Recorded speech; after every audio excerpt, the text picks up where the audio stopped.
ఇవన్నీ కూడా చాలా దుర్మార్గమైనటువంటి రాజకీయాలు చేసి కేవలం మోసపూరితమైన వాగ్దానాలు చేయడం ద్వారా అధికారంలోకి వచ్చినటువంటి ప్రభుత్వం ఆ మోసాన్ని ఇంకా కొనసాగిస్తుంది. దీనికి తగిన మూల్యం చంద్రబాబు నాయుడు గారు కూటమి ప్రభుత్వం చెల్లించక తప్పదని మనవి చేస్తున్నాం.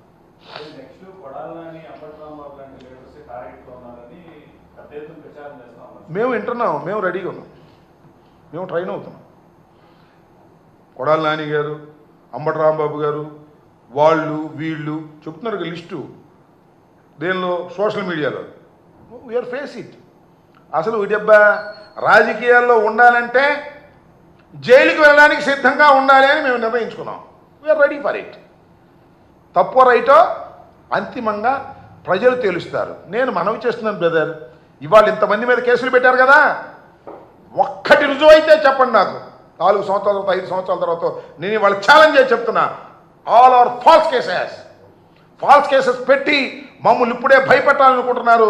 ఇలాంటివి చూసే వచ్చామని కూడా మనవి చేస్తున్నా, ఇలాంటివి చవి చూసే వచ్చాం మేమని మనవి చేస్తున్నా. ఎన్ని కేసులు పెట్టినా వీఆర్ రెడీ, సిద్ధంగా ఉన్నాం. కొడాలి నాని మీద పెడతారో, అంబటి రాంబాబు గారి మీద పెడతారో, రోజా గారి మీద పెడతారో, ఎవరి మీద పెట్టుకున్నా ఏం చేయగలుగుతాం?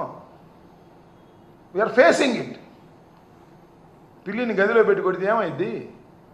పులి కదా, చూస్తున్నాం కదా. పోసాని కృష్ణమురళి ఒక సినిమా నటుడు, ఆయన అయ్యా నమస్కారం బాబు, రాజా ఇక రాజకీయాలు వద్దు రాజా, నేను మానుకుంటాను రాజా అంటే వదిలిపెట్టారా? చొక్కా పట్టుకు రాకుండా ఫాల్స్ కేసు పెట్టి మీరు చేదెత్తుకుని చేసేస్తారు కదా. ఆయన రాజా అని ఏదో బూతులు మాట్లాడంటున్నారు. అయ్యా ఇవాళ ఆయన ఎవరండి? మన స్పీకర్ గారు చింతకాయల వంకాయల చింతకాయల అయ్యన్న పాత్రుడు గారు ఏం మాట్లాడండి దుంపదేగా. పచ్చి బూతులే కదండి. జగన్మోహన్ రెడ్డి గారిని, నన్ను, రోజాని ఎన్ని బూతులు ఇచ్చాయండి మహానుభావుడు.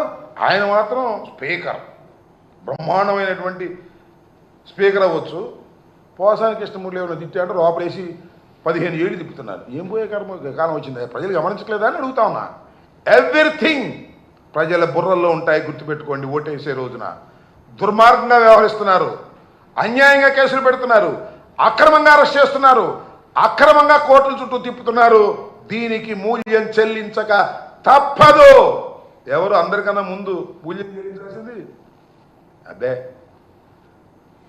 మన జనసేన అధిపతి పవన్ కళ్యాణ్ కాదు, అభిపే చంద్రబాబు కూడా కాదు, లోకేష్.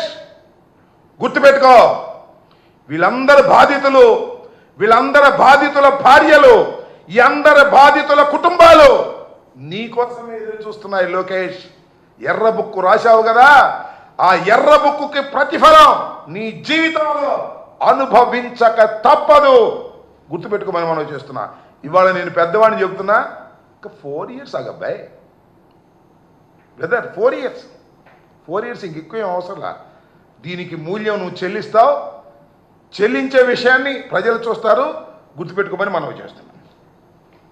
ఓకే,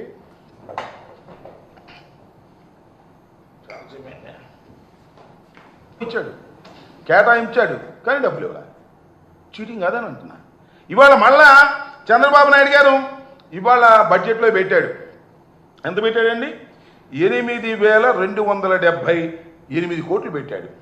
ఇస్తాడో ఎవడో, పోయినసారి పెట్టాడు ఎగ్గొట్టాడు, ఈసారి ఇస్తాడో ఎవడో తెలియదు. 8,278 కోట్లు పెట్టాడు. అసలు కావాల్సింది ఎంత లెక్క చూస్తే? లెక్కలన్నీ కూడా ప్రభుత్వం దగ్గర ఉన్నాయి, ప్రజలకందరికీ తెలుసు.